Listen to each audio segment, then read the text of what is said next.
Hello and welcome दोस्तों, मैं हूं राज और आप देख रहे हैं वन ट्यूशन। तो आज की वीडियो में हम लोग डिस्कस करने वाले हैं एचएस सेकेंड ईयर की पॉलिटिकल साइंस के इंपॉर्टेंट क्वेश्चंस और आंसर्स को। इस वीडियो में हम लोग कंटेम्प्रेरीज साउथ एशिया के बारे में डिस्कस करेंगे। बहुत इंपॉर्टेंट होने वाला है ये वीडियो, तो वीडियो को पूरा देखना। कोई भी डाउट हो, कोई भी दिक्कत हो तो कमेंट सेक्शन में ज़रूर बताना, या फिर आप मुझे इंस्टाग्राम और फेसबुक पर फॉलो करके पूछ सकते हो, ठीक है।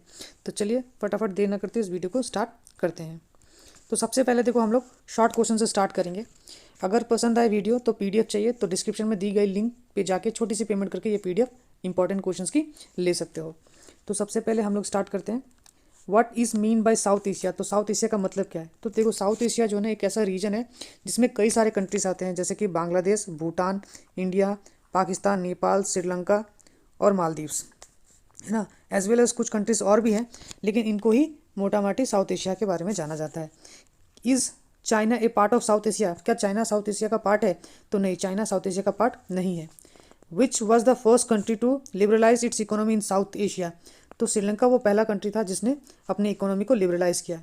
फुल फॉर्म बताना है हम लोग का सार्क का। तो सार्क का फुल फॉर्म क्या है? South Asian association for regional cooperation. और ये साफ्टा यहाँ पे साइन करवाया गया था 12th सार्क समिट में, इस्लामाबाद में हुआ था। At which place the 14th SAARC summit was held. तो 14th सार्क समिट कब हुआ था? तो 14th सार्क समिट जो है ना, वो न्यू दिल्ली में 2007 में हुआ था। In which year India send peace keeping force to Sri Lanka, ठीक है। तो ये था 1987। In which year India and Pakistan conducted nuclear test. तो ये 1998 था। उसके बाद when did Sri Lanka became independent. तो श्रीलंका कब इंडिपेंडेंट हुआ? तो श्रीलंका इंडिपेंडेंट 1948 में हुआ था, और ये इसी साल था जब इंडिया और पाकिस्तान कश्मीर के लिए लड़ रहे थे। Where did first SAARC summit was held. तो पहला सार्क समिट कहाँ पे हुआ? तो पहला सार्क समिट ढाका में 1985 को हुआ था। Next, when SAARC was establish. तो सार्क को कब स्टेब्लिश किया गया था? 1985 को। मालदीव्स में कौन सी पार्टी सिस्टम रूल करती है? तो मालदीव्स में जो है ना, ये मल्टी पार्टी सिस्टम रूल करती है। और कौन से साल में बताया गया, यहाँ पे इंट्रोड्यूस किया गया था? तो ये 2005 यानी कि 2005 में, जून 2005 में था। At which place 15th SAARC summit was held. तो 15th सार्क समिट कोलंबो 2008 में हुआ था। बस जर्नी पाकिस्तान तक यानी कि लाहौर तक किसने शुरू करवाया था? तो वो अटल बिहारी वाजपेयी था। ये तो हो गया हमारे शॉर्ट क्वेश्चंस। उसके बाद एडिशनल कुछ शॉर्ट क्वेश्चन जो कि कई बार एग्जाम्स में पूछे गए हैं, उसको देखते हैं हम लोग। तो सबसे पहला हमारा right any two areas of conflict between India and Pakistan. तो इंडिया और पाकिस्तान के बीच में कॉन्फ्लिक्ट के कारण बताओ। तो सबसे पहला तो है टेररिस्ट एक्टिविटीज़। आप लोगों को पता ही होगा, पाकिस्तान एक टेररिस्ट कंट्री है एक तरीके से, जो टेररिज्म भेजते रहता है इंडिया में बाई कश्मीर के थ्रू। और दूसरा है कश्मीर वाला इशू, ये भी कॉन्फ्लिक्ट का रीज़न है। ऐसे कॉन्फ्लिक्ट के रीज़न तो और भी कई सारे हैं, जो कि जैसे कि रिवर हो गया, वाटर हो गया, बॉर्डर्स हो गया, तो ये भी कॉन्फ्लिक्ट के रीजंस हैं, लेकिन आपको कोई भी दो लिखने हैं। नेक्स्ट है Bangladesh was a part of Pakistan from कब से कब तक? तो 1947 से 1971 तक। 1971 तक वो पाकिस्तान का ही पार्ट था, बाद में जाके वो बांग्लादेश बन गया। Write two names of member countries of SAARC. तो सार्क के दो मेंबर कंट्रीज़ के नाम बताने हैं, पाकिस्तान और इंडिया। वैसे तो आप बांग्लादेश लिख सकते हो, भूटान लिख सकते हो, मालदीव्स लिख सकते हो, श्रीलंका लिख सकते हो। बाद में तो अफगानिस्तान भी जाके 2007 में शामिल हो गया था, उसको भी लिख सकते हो। Name two countries who signed Farakka treaty. तो फरक्का ट्रीटी किसने साइन किया था? दो कंट्रीज़ का नाम बताना है, India and Pakistan. Mention two areas of cooperation between India and Bangladesh. तो दो एरियाज बताओ जहाँ पे इंडिया और बांग्लादेश कोऑपरेट करते हैं। ऐसे तो कई सारे एरियाज हैं, लेकिन फिर भी उनमें से कुछ प्रमुख है कि इंडिया और बांग्लादेश इस बात पे एग्री करते हैं कि दोनों के जो लैंड है, टेरिटरी है, वो एक दूसरे के देश के अगेंस्ट में टेररिज्म के खिलाफ कभी भी इस्तेमाल नहीं होंगे, यानी कि टेररिज्म के लिए कभी भी इस्तेमाल नहीं किए जाएंगे उनके लैंड्स को।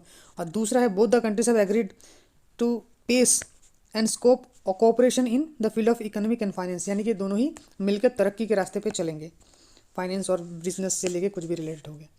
नेक्स्ट क्वेश्चन है write the name of two conflicting communities in Sri Lanka.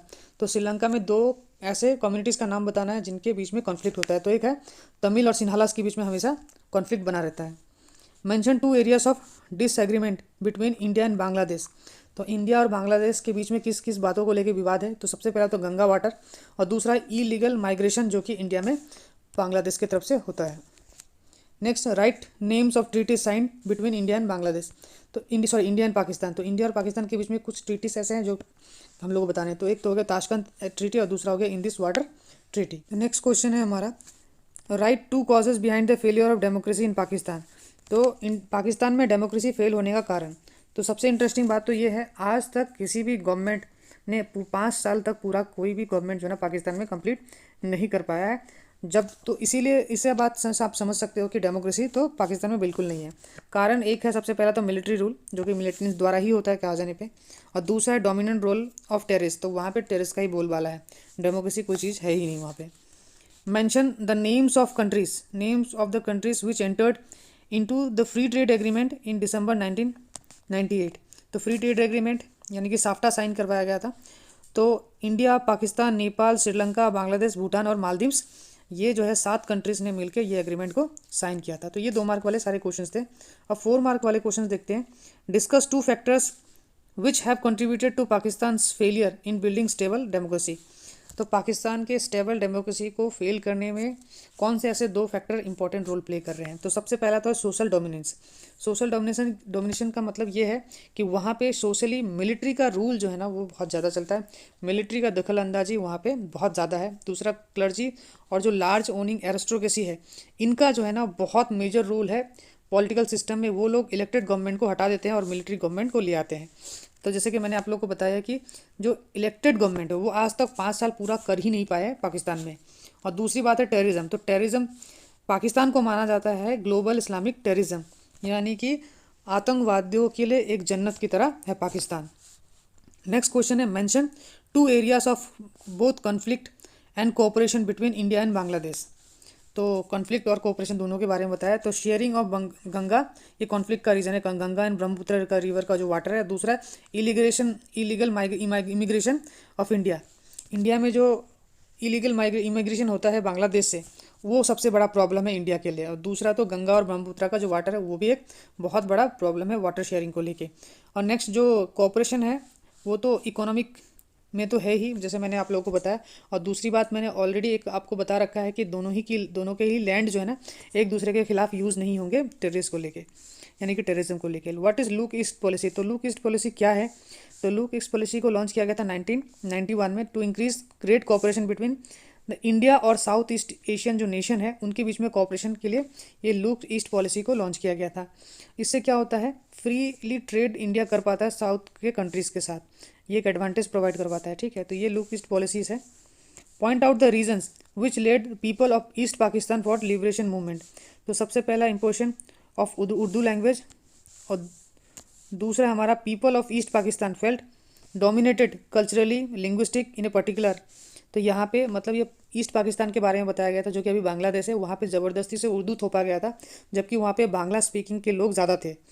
और दूसरी बात तो ये है कि वो कल्चरली जो है ना वो थोड़ा सा अलग पा रहे थे वेस्ट पाकिस्तान से।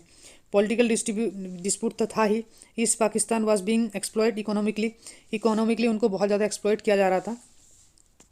नेक्स्ट क्वेश्चन हमारा है, discuss briefly about the recent relationship between India and Pakistan. India और पाकिस्तान के बीच में रीसेंट रिलेशनशिप क्या 2017 में पूछा गया था। तो इंडिया और पाकिस्तान का रीसेंट रिलेशनशिप बहुत टफ टाइम से गुजर रहा है। सबसे पहला तो वर्ल्ड जो है वो पाकिस्तान को एज ए टेररिस्ट स्टेट देखता है, इंडिया को as a positive state, growing market और एज ए वर्ल्ड लीडर देखता है। वही पाकिस्तान को फेल्ड स्टेट की तरह देखता है। इंडिया ने एक एग्रीमेंट साइन किया था वो अक्षाबाद, ताकि वो CPEC को काउंटर कर सके। CPEC का मतलब ये तुम्हारा चाइना पाकिस्तान इकोनॉमिक कॉरिडोर, जो कि हमारे कश्मीर से होकर गुजरता है, यानी कि जो पाक ऑक्युपाइड कश्मीर है जो कि अभी पाकिस्तान के कब्जे में है। इसके वजह से ये हमें बिल्कुल पसंद नहीं है, जो कि हमारे हिस्से से गुजर गया है। नेक्स्ट है हमारा west policy is actively working. और लास्ट पॉइंट है हमारा, US ने अपने फाइनेंशियल एड को कट कर दिया है पाकिस्तान के लिए, यानी कि जो पैसे पाकिस्तान को दिए जाते थे पहले फाइनेंशियल एड के नाम पे, उनको धीरे धीरे अब USA क्या कर रहा है, उसे कम कर रहा है। Mention the factors which have contributed Pakistan failure in building the stable democracy. ये वापस दोबारा वही क्वेश्चन, लेकिन ये बड़े 4 मार्क्स के क्वेश्चन के लिए पूछा जाएगा, तो फिर आपको पॉइंट्स में बना के लिखना होगा। सबसे पहला तो social dominance of military, clergy and जो लैंड ओनिंग एरिस्टोक्रेसी उनका, कॉन्फ्लिक्ट विद इंडिया ये भी एक रीज़न है, जिसमें से lack of international support, Pakistan को कभी इंटरनेशनल सपोर्ट मिला ही नहीं, और ग्लोबल इस्लामिक टेररिज्म। तो ये कुछ रीज़न है जिसके वजह से पाकिस्तान जो है ना अपने डेमोक्रेसी को बचा के नहीं रख पाता है। हाल फिलहाल में पाकिस्तान में इलेक्शन हुआ है इसी साल 2024 में, थोड़े दिन पहले कि 2 दिन पहले ही रिजल्ट आया है।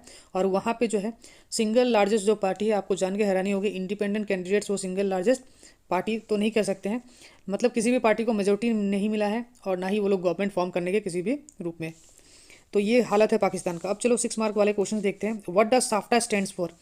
Examine the concept of SAFTA. SAFTA का मतलब क्या है? तो साफ्टा जो है ना south Asian free trade agreement है, एरिया है इसको, इसका फुल फॉर्म है से south Asian free trade area, ठीक है। इसको याद रखना है आपको। जनवरी 2004 में 12th सार्क समिट में इसको ये क्या है साइन किया गया था।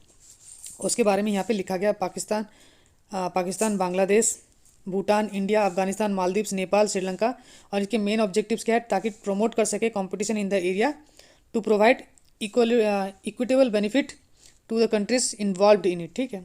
इसका एम क्या है? तो ताकि लोग हैं कंट्रीज़ के, वो ट्रांसपेरेंसी से एक दूसरे के साथ बिजनेस कर सके, व्यापार कर सके, ये सब है। उसके बाद how can permanent peace be establish in south Asia, 2016 में पूछा गया था। तो परमानेंट पीस किस तरीके से लाया जा सकता है साउथ एशिया में? तो सबसे पहला बात तो है SAARC should be strengthen to date it can be establish on the strong bondage among states. Steps should be taken to reduce conflict between India and Pakistan. All the nation of south Asia should work collectively to reduce the terrorism. फिर जाके steps are to be taken to convince. तो ये सब कुछ points है जो कि आपको लिखने चाहिए। बाकी सब सारे लिमिटेशंस और ये सब सारे आप पॉइंट्स देख लेना। आई होप कि आपको ये वीडियो इन्फॉर्मेटिव लगा होगा। ये कुछ क्वेश्चन जो है ना आप लोगों को मिस आउट नहीं करने चाहिए इस साल के एग्जाम्स के लिए, इस चैप्टर से। बाकी सारे चैप्टर्स के भी वीडियो मैं जल्द से जल्द लेके आऊँगा एग्जाम से पहले। तो इसीलिए आप अपने इस चैनल को सब्सक्राइब कर लेना और इस वीडियो को अपने फ्रेंड्स के साथ ज़रूर शेयर करना, ताकि जो है ना उनको भी हेल्प हो जाए। तो चलिए मिलते हैं अगले वीडियो में, तब तक के लिए गुड बाय।